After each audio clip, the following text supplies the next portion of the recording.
Halo semuanya, kembali lagi di podcast Insomnia, inspirasi obrolan mengenai apa saja. Podcastnya Aslab Psikologi Universitas Wisnuwardana Malang bersama saya Ferdiansyah dan rekan saya Vendra. Dan pada hari ini kita kedatangan tamu spesial yang tidak lain dan tidak bukan itu rekan kelas kita dalam perkuliahan psikologi. Teman kita sendiri ya. Oh, silakan memperkenalkan diri terlebih dahulu. Oke, halo, kenalin nama aku Anissa. Oke, selanjutnya. Perkenalkan, nama aku Astri.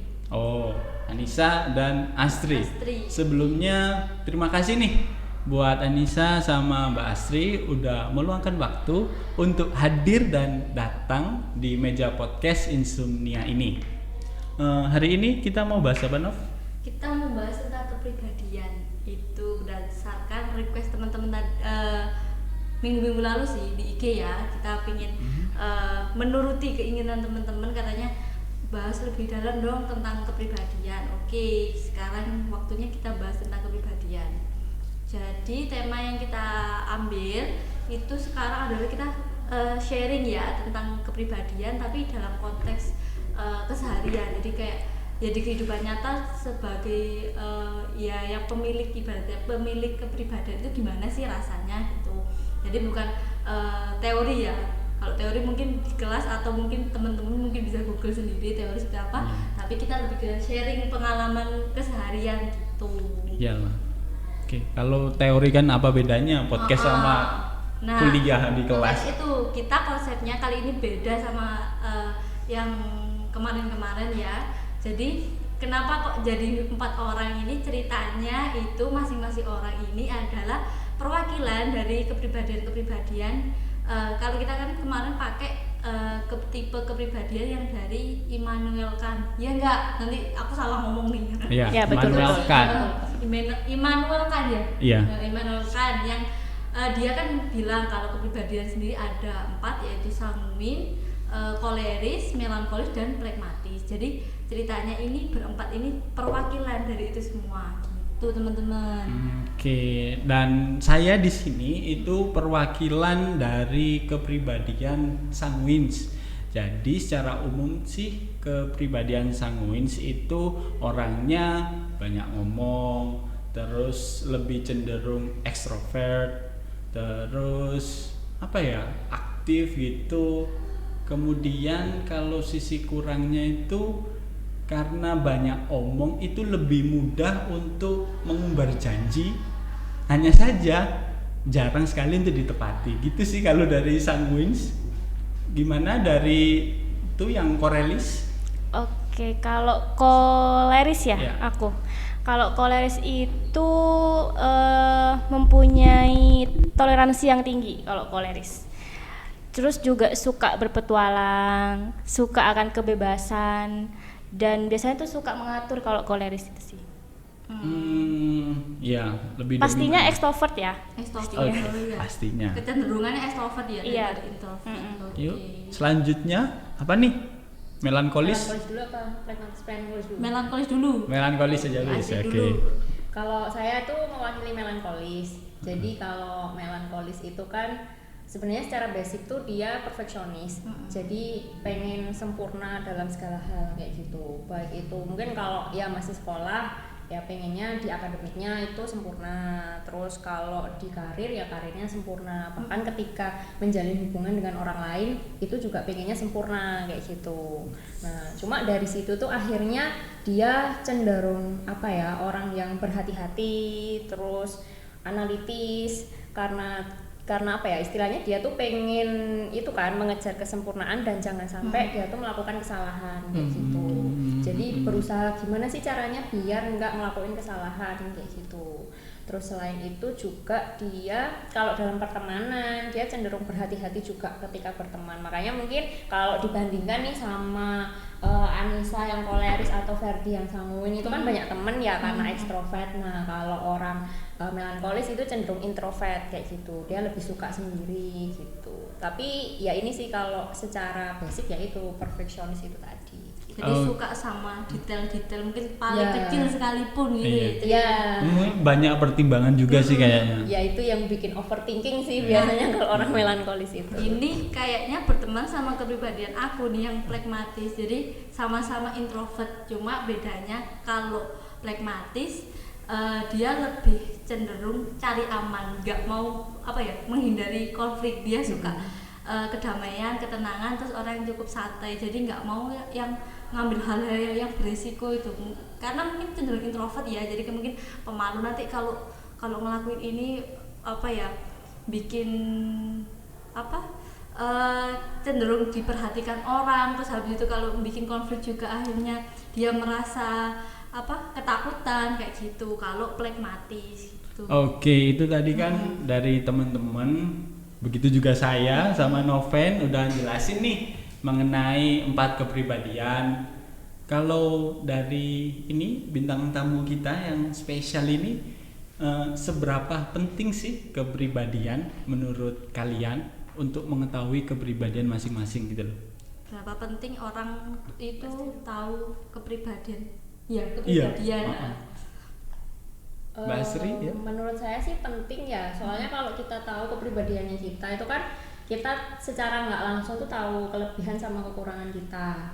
Nah kalau kita tahu kelebihan kekurangan kita kan, kalau kelebihan kan ya udah berarti itu bisa membantu kita lah, misalkan dalam keseharian atau ketika sekolah, kuliah maupun ketika kerja kayak gitu. Sedangkan kalau tahu kekurangan kan kita juga tahu gimana sih nanti cara mensiasatinya kayak gitu. Misalkan kalau orang melankolis kan dia cenderung overthinking ya kayak gitu. Nah ketika tahu oh ternyata aku orangnya gampang nih terstimulus sama hal-hal kecil, misalkan karena hal kecil aja bisa nggak tidur kayak gitu, misal ya karena overthinkingnya. Nah berarti kan aku bisa mensiasati nih gimana gitu caranya biar ya itu nggak overthinking kayak gitu. Jadi ya lebih ke akhirnya kita bisa mensiasati itu sih kalau menurut aku.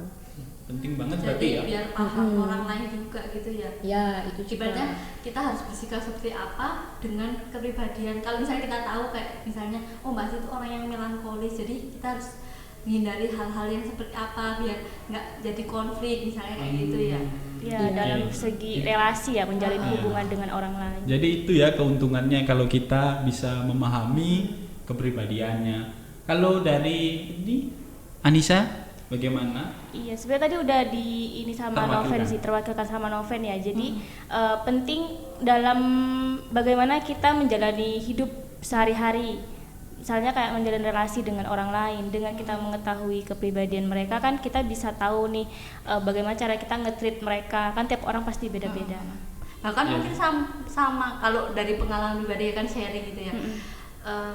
Kayak anak sama orang tua aja bisa beda. Gitu kan. Kalau kita misalnya paham sama misalnya karakter orang tua aku ini korelis, sedangkan misalnya aku ini pragmatis. Jadi apa nih jalan tengahnya biar sama-sama enak gitu kan. Atau jangan-jangan bukan anaknya, soalnya kan beda. Iya ya. Sama saudara sih, sama saudara bisa beda. Iya Sama bisa saudara. beda gitu ya. Harusnya kan gua turun Dipertanyakan dari ya. Iya.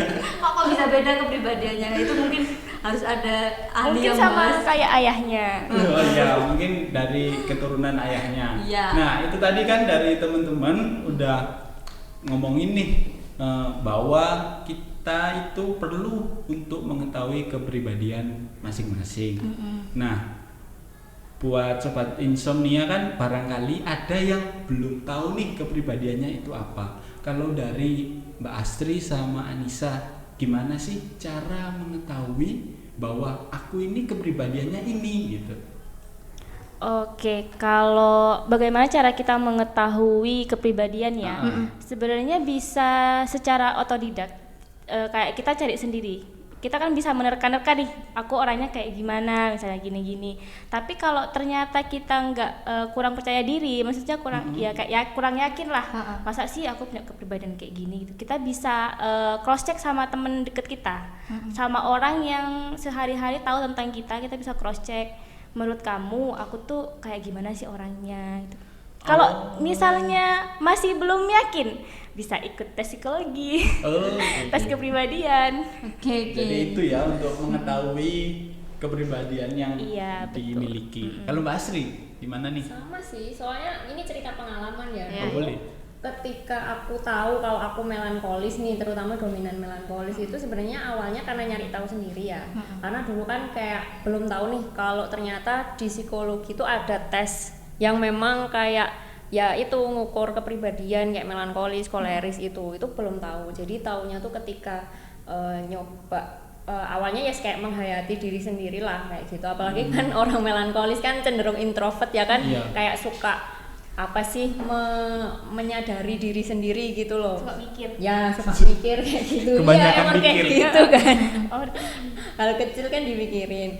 Nah, terus akhirnya taunya juga ketika coba cari-cari waktu itu ada kan buku tentang itu juga gitu. Nah, akhirnya ketika baca buku itu dibandingin nih sama diri sendiri gitu. Oh, ternyata ini ya aku kok mirip sama si kepribadian melankolis ini kayak gitu. Nah, akhirnya dari situ malah tambah tahu yang awalnya itu mungkin sudah menyadari ya ketika nyoba apa sih menghayati diri sendiri, ternyata ketika tambah referensi kayak gitu, nah itu tuh tambah mengetahui oh ternyata kelebihannya ini, kekurangannya ini kayak gitu. Terus nanti nyiasatinya kayak gini. Jadi akhirnya taunya dari situ. Terus selain itu juga sama sih kayak katanya Anissa tadi kan, kadang ada hal yang mungkin kita tahu kita nggak tahu tapi Orang lain tahu. orang lain atau Iya, keluarga tahu. tuh tahu. Nah biasanya ya kita sharing aja sama mereka, terutama orang-orang yang deket sama kita gitu loh kan. Kalau orang yang deket atau sering sama kita kan dia tahu tuh keseharian kita gimana. iya. Terus mungkin kita tuh kebiasaan mikirnya kayak gimana kalau ada kejadian kayak gini tuh Iya. gimana ngeresponnya, Perilakunya bagaimana. kayak gitu. Dan- Ya itu, terus ya dari situ akhirnya kan kita jadi tahu hal-hal yang mungkin sebelumnya nggak kita sadari kayak gitu sih. Iya, sering sih kayaknya aku sering ngalamin sih ya malahnya. Jadi kitanya itu nggak tahu, malahan orang lain lebih tahu tentang kita. Nah, itu sih. Kamu kok orangnya gini sih, kamu masuk kategori ini ya kayak gitu ya. ada yang kayak gitu kan ya.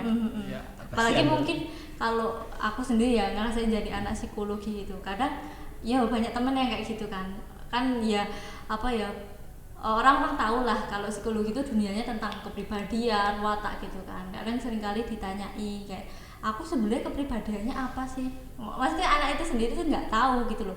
Terus kita karena memang orang psikologi gitu, akhirnya ya mungkin menerapkan teori-teori tadi, ini loh ada karakter ini dari kamu ngerasain yang mana kira-kira, biar apa ya, menilai diri sendiri dulu. Terus habis itu kalau memang kayaknya aku ini deh, mungkin butuh divalidasi sama orang yang ngerasain, iya kayaknya kamu yang ini deh soalnya. Dan kalau mungkin biar lebih apa ya, valid lagi mungkin ya menurut Nisa tadi ya, pakai alat tes itu, alat tes psikologi. Alat tes psikologi. Nah, itu tadi penjelasan ya dari teman-teman kita. Kalau sobat Insom belum mengetahui tentang kepribadiannya, bisa nih tanya ke temennya atau coba tes psikologi. Seperti itu. Lanjut. Nah, karena tadi kan sudah bahas-bahas nih kayak pentingnya tahu kepribadian kayak gitu kan, seberapa pentingnya. Nah, kembali ke tadi tema kita kan sharing tentang apa namanya kepribadian tapi dalam konteks sehari-hari ya, jadi santai aja gitu. Nah, mulai nih ngomongin sebagai orang yang kayak Ferdi nih sanguin, Nisa koleris, Mbak Asti melankolis, dan aku sendiri plekmatis. Mungkin kita sharing nih kira-kira kekurangan dan kelebihan yang dirasakan dalam kehidupan sehari-hari, entah misalnya ada cerita realnya gitu, gimana menjalani sebagai kepribadian ini gitu. Dari siapa nih? Rebutan nanti. Dari plekmatis dulu aja Iya, kayaknya. Plekmatis, aduh. Yang super sabar. Kalau plekmatis itu sih, kalau kelebihan yang aku rasain ya, mungkin karena orangnya sabar ya, nggak mau menghindari konflik. Jadi kebanyakan tuh orang yang telaten gitu. Jadi kayak kadang sampai temen itu kalau bisa diceritain tuh kayak gemes gitu. Oh, kayak ya mungkin ada sedikit gak tegas ya akhirnya gitu kan. Misalnya ada konflik apa gitu loh, kok kamu kok sampaikan, tapi apa namanya, hati ini bergejolak, nanti kalau disampaikan ada protes nggak ya, nanti ada apa yang marah nggak ya. Ya mirip-mirip kayak melankolis ya, kayak gampang overthink, karena memang dasarnya kan introvert, beda sama kayak extrovert. Extrovert kan orang yang cenderung kadang terburu-buru kayak ngambil keputusan. Kalau pragmatis ini menurutku mirip sih, tapi ini lebih cenderung suka menghindari konflik. Justru kayak takut sih.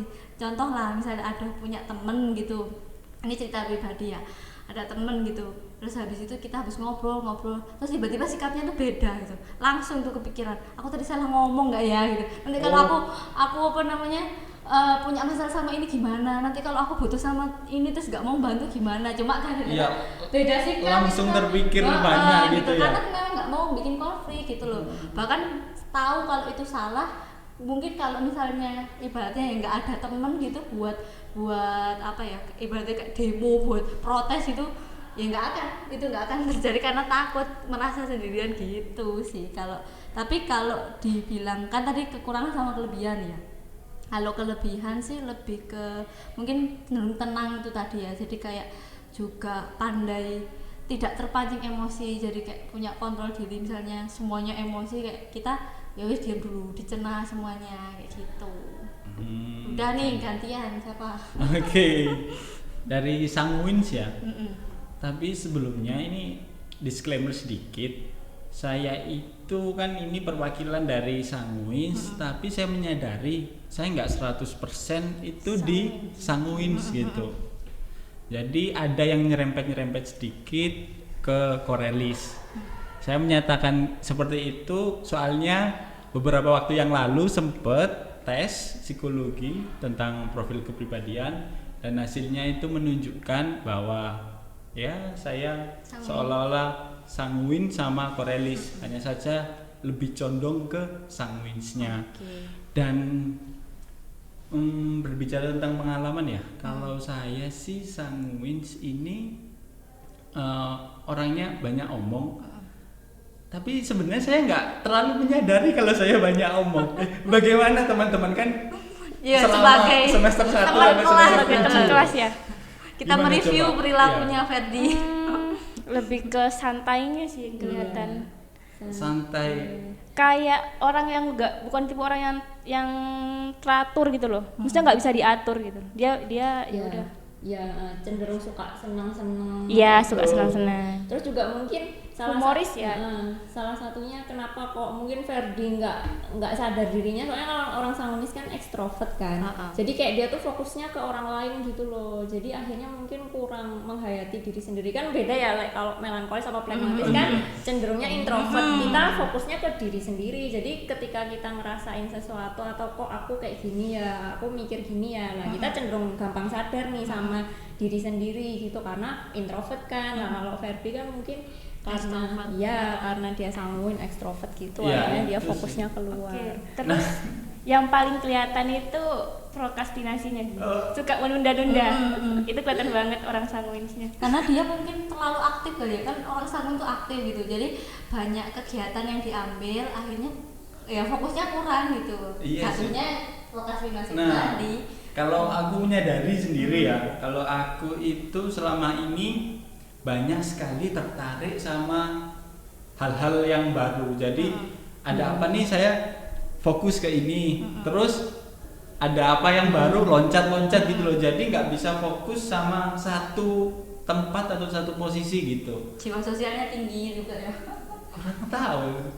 Ya barangkali seperti itu. Hampir mirip sama koleris sih, suka tantangan soalnya mirip nih. Karena memang koleris sanguin itu kan tadi ekstrovert gitu kan, melankolis pragmatis ini kan introvert gitu. Kalau dari sisi yang koleris ekstrovert dari koleris gimana?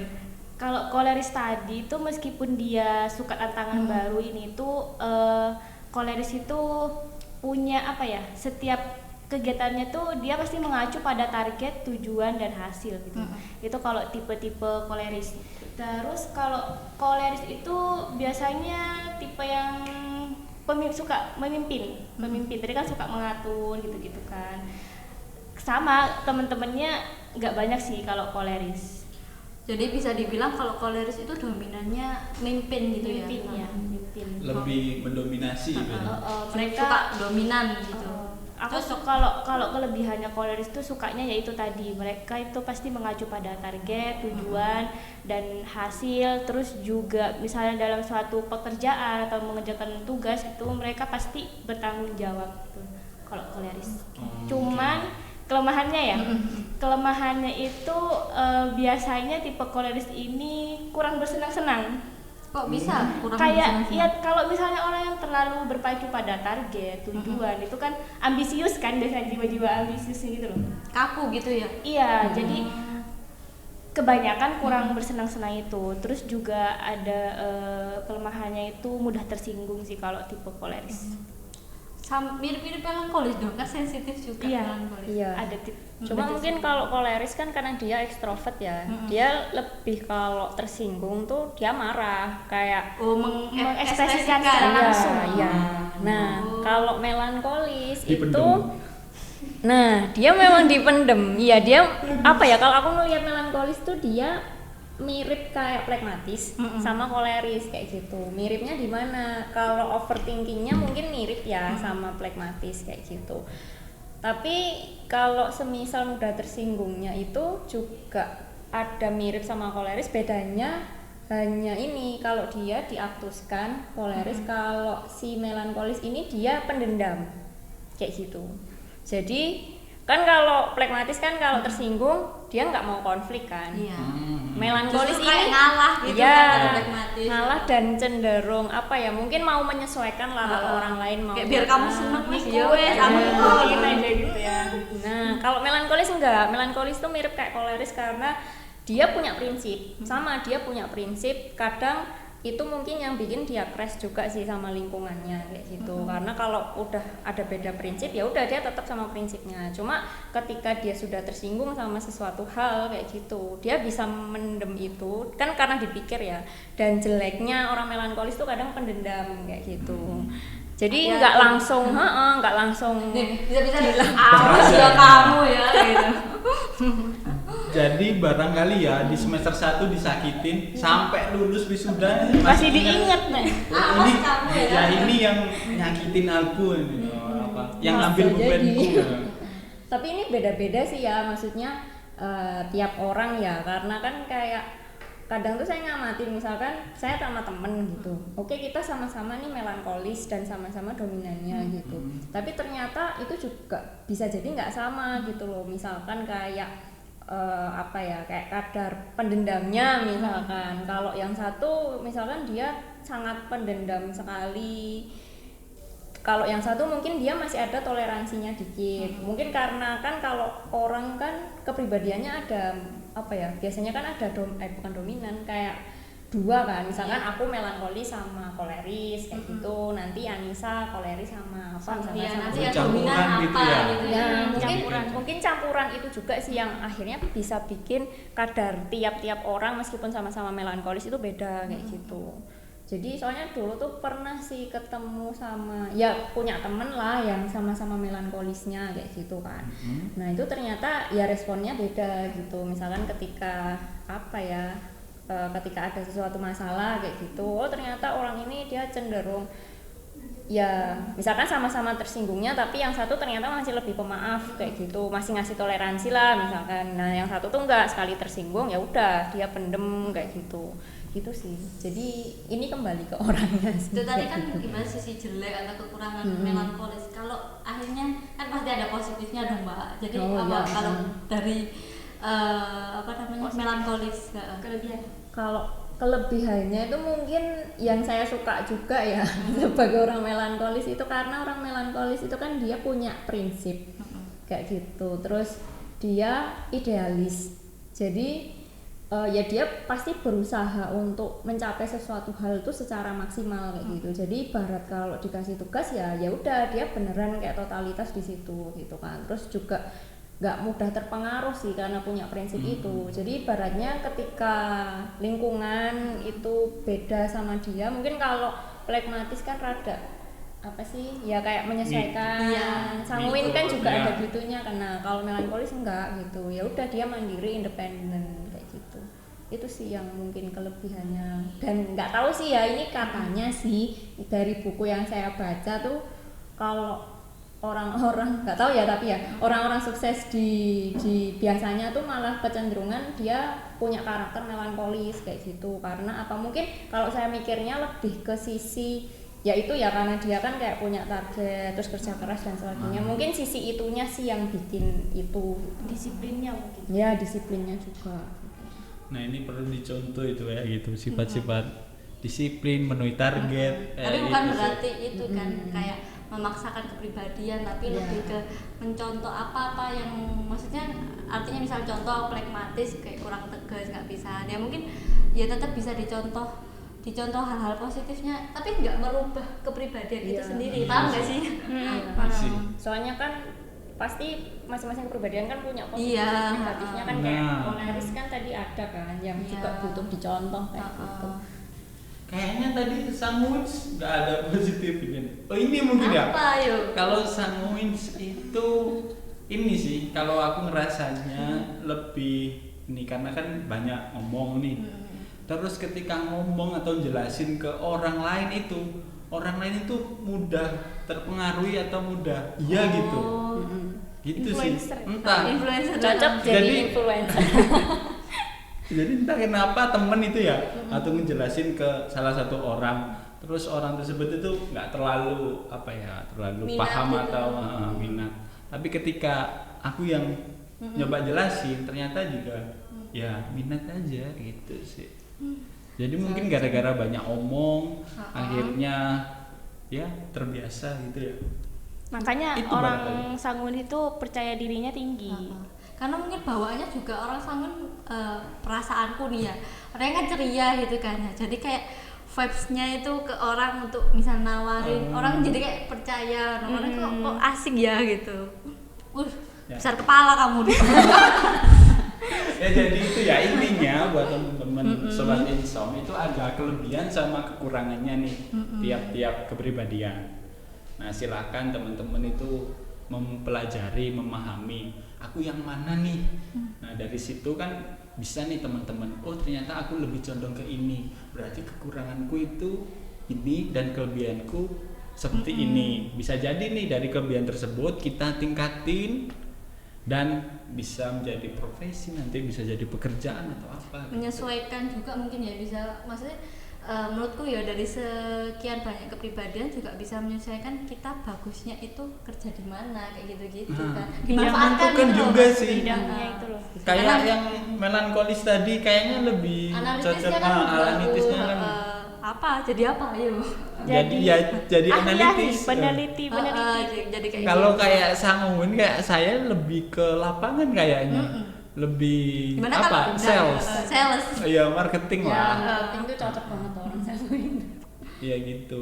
Kalau pragmatis, ayo apa ini? Apa ya? Karena orangnya Perawat mungkin bisa. iya ya, karena Kan sabar. perawat apa? Telaten itu tadi ya. Oh, iya. Jadi psikolog kan juga bisa sabar Amin. menghadapi masalah-masalah kliennya. Nah, Kalau koleris dah. Koleris itu jadi pemimpin mungkin bisa. iya. Manajer. Jadi jangan kaget kalau mungkin Nisa tahun berapa gitu tiba-tiba nyalon jadi presiden gitu kan. Nggak amin. Nggak amin. Nggak kepengen itu sampai sekarang. Atau pemimpin perusahaan atau apa gitu ya. Yang penting kayak jiwa kepemimpinannya kan tinggi, jadi Iya. dimanfaatkan gitu. Diasah lah ya intinya, kelebihannya diasah terus bisa membuahkan hasil. Ya jadi ibu rumah tangga yang baik cukup sih. Bisa mengatur keluarganya kan nanti dari anaknya suaminya. Oke, itu tadi pembahasan kita tentang apa kepribadian dalam konteks sehari-hari ya. Jadi banyak hal yang bisa diambil. Salah satu tadi sudah mungkin sedikit banyak sudah diringkas sama Ferdi tadi kalau semuanya kepribadian itu pasti ada kelebihan dan kekurangan. Jadi nggak ada yang ini kepribadian ini banyak kelebihannya, yang ini banyak enggak. Tapi semuanya punya sisi apa ya, baik dan buruk gitu. Jadi pandai-pandai aja kalau misalnya kalian merasa ini setelah pembahasan ini terus habis itu ngerasa ada salah satu kepribadian yang oh ini aku banget nih, terus ya itu tadi misalnya kekurangannya ini itu ya coba tetap diperbaiki gitu. Oke, tapi ini ya kita kan tadi membahas tentang kepribadian yang menurut Immanuel Kant. Sebenarnya ada nih ya banyak lah toko-toko psikologi yang Iya. membahas tentang kepribadian. Hanya saja kan tadi Kenapa sih kita kok fokus ke sanguin, melankolis, terus korelis sama plekmatis? Ya karena kita mau fokus ke satu teori itu Iya, yang Immanuel ya Kant. awalnya kita bahas di IG kemarin itu tadi. Nah, karena kalau teman-teman sobat Insom ngikutin Instagram kita, itu bakalan tahu nih kemarin karena membahas tentang kepribadian ya di Instagram. Iya. Nah, makanya kita bahas mengenai teorinya Immanuel Kant. Atau teman-teman masih kurang puas nih, kok kepribadianku nggak cocok sama keempat-empatnya gitu. Masuk apa yang nih? mana? Nggak Coba mungkin lah. sih, pasti Tapi nggak ada. mungkin gitu kayaknya. Masih ada kan ya? Nggak Itu barang mungkin. kan? Karena memang teori kepribadian dari Immanuel ini yang 4 ini itu memang yang Sudah paling mewakili paling gitu ya. umum, terus yang paling populer lah di kalangan orang-orang, banyak digunakan. paling banyak digunakan itu. Jadi nggak mungkin. Biasanya kan kita Iya. taunya kan, kalau masyarakat yang umum ya Intro. extrovert, Ya, introvert dua gitu itu kan. ya. Tapi kalau plekmatis, koleris, melankolis, sanguin itu memang udah banyak masyarakat yang kenal gitu dengan 4 teori kepribadian ini. Nah itu ya bisa lah nanti kalau semisal kurang puas mau di cross checking sama teori-teori dari toko-toko tertentu, misal Jung, apalagi Adler, banyak lah itu teori-teori toko psikologi seperti itu. Aku mau tanya, Apa? dari kepribadian kita masing-masing ya, yang 4 tadi itu kan ada kelebihan kekurangan. Terus ini lebih ke kasusnya secara umum ya. Biasanya kan kebanyakan orang itu tidak bisa menerima kekurangannya, gitu kan. Kekurangan diri Iya, maksudnya. gitu lah. Nah, itu gimana caranya kita itu bisa menerima? Sebenarnya kan kekurangan itu bukan sesuatu yang harus kita hindari kan sebenarnya. Kalau ini diskusi tentang itu ya. Kalau dari aku sih mungkin ini juga bahas juga self love ya artinya ya.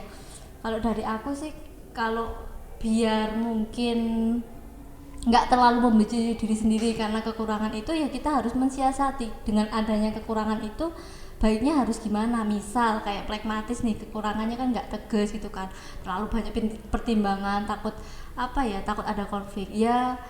Biar nggak menyalahkan diri sendiri terus ya kayak gitu ya, mungkin cari support system kayak biar punya kontrol diri untuk misalnya aku nggak bisa mutusin ini, aku bingung gitu, tapi aku harus ngasih keputusan gimana biar biar objektif, biar punya penyelesaian yang bagus ya. Coba tanya ke orang lain gitu, orang yang mungkin dipercaya atau ya orang yang bisa buat nyaman lah untuk sharing masalah itu gitu. Oke. Kalau dari aku sih ya tadi tentang apa tadi? Tidak bisa penerimaan terhadap kekurangan. Iya, terhadap kekurangan. Kalau pengalamanku itu aku malahan ini ya tidak bisa dipungkiri ya kalau orang itu pasti ada kelebihan sama kekurangan. Kalau dari aku itu seminimal mungkin menutupi kekurangan dan menaikkan kelebihannya. Itu sih. Jadi kelebihannya ditambah gitu. Jadi diasah terus kelebihannya, terus seminimal mungkin kekurangannya itu disembunyikan atau dikurangi biar orang-orang itu nggak tahu nih tentang kekuranganku. Ataupun semisal ya kekuranganku itu mulai terlihat, misal muncul gitu ya, sebisa mungkin aku juga antisipasi. Misal kekuranganku banyak janji gitu ya, banyak janji. Kayak apa ya? Orang banyak janji. Banyak janji ya, itu kekurangannya. Jadi usaha biar aku nggak banyak janji itu biasanya tidak bikin janji. Tidak bikin janji. Nggak bisa janji. Sangat solutif sekali ya. Iya, jadi ketika aku mau ngomong, karena ngomong udah enak-enak, terus biasanya untuk janji itu enteng banget gitu. Ya akhirnya aku ntar dulu, aku nggak janji dulu gitu. Jadi kayak gantung dulu gitu loh. Itu sih. Kalau dari Mbak Astri gimana? Kalau aku sih mungkin malah gini ya, kayaknya nggak cuma kekurangan aja sih yang harus diterima. Kadang tuh malah kelebihan itu juga nggak diterima gitu loh, karena kayak kalau mungkin bawaan orang inferior, minder ya, itu kan malah justru dia nggak mau tuh menerima kelebihannya meskipun kayak udah dikasih tahu orang sekalipun kayak kamu lo punya kelebihan ini. Nah itu kan dia tetap kayak mempertanyakan gitu loh, kayak masa sih aku kayak gitu. Nah kadang kan juga ada ya yang kayak gitu.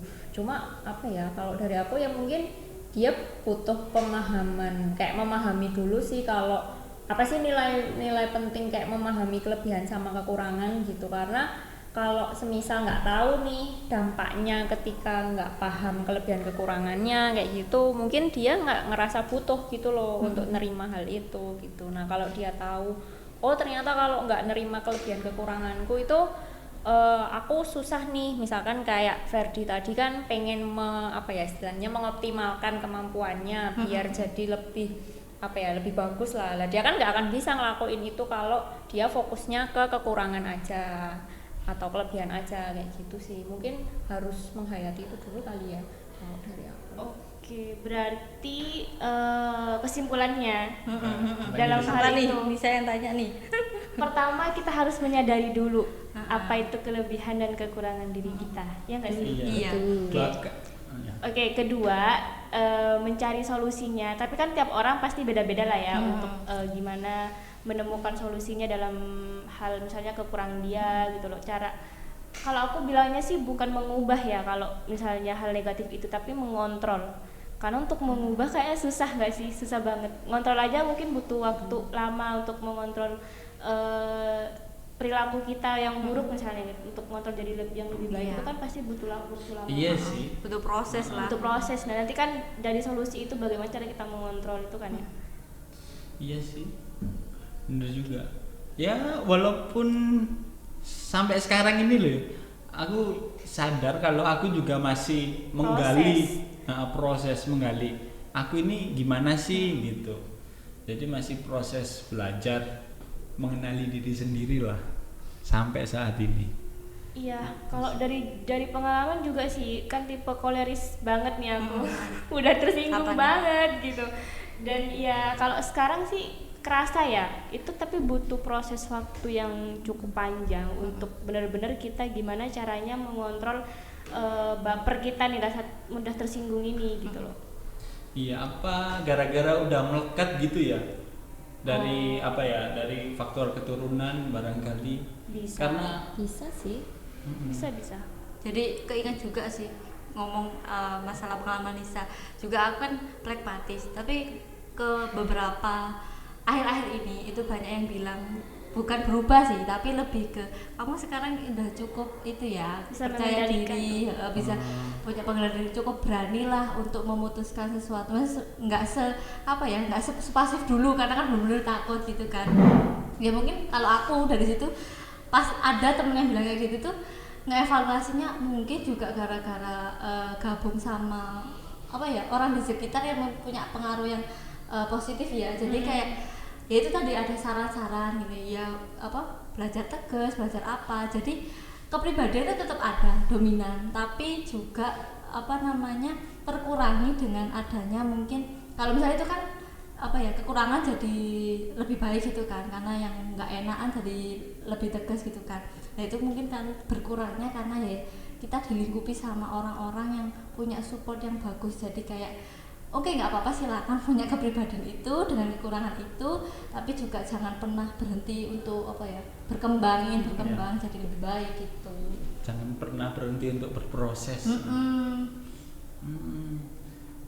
Bisa jadi kepribadian itu ya berarti ya berproses terus ya. Kepribadian itu bisa dipelajari. Iya sih. Ada faktor lingkungan, kayak mungkin yang diceritain Novan kan gitu ya. Maksudnya kayak dia bukan paten yang nggak bisa diubah nih, udah seklek nggak bisa ya. Itu masih bisa kan, makanya kan bisa dipelajari. Cuma memang kalau tadi Ferdi ngomongin yang keturunan sih kayaknya itu juga berpengaruh sih. Jadi ibarat kayak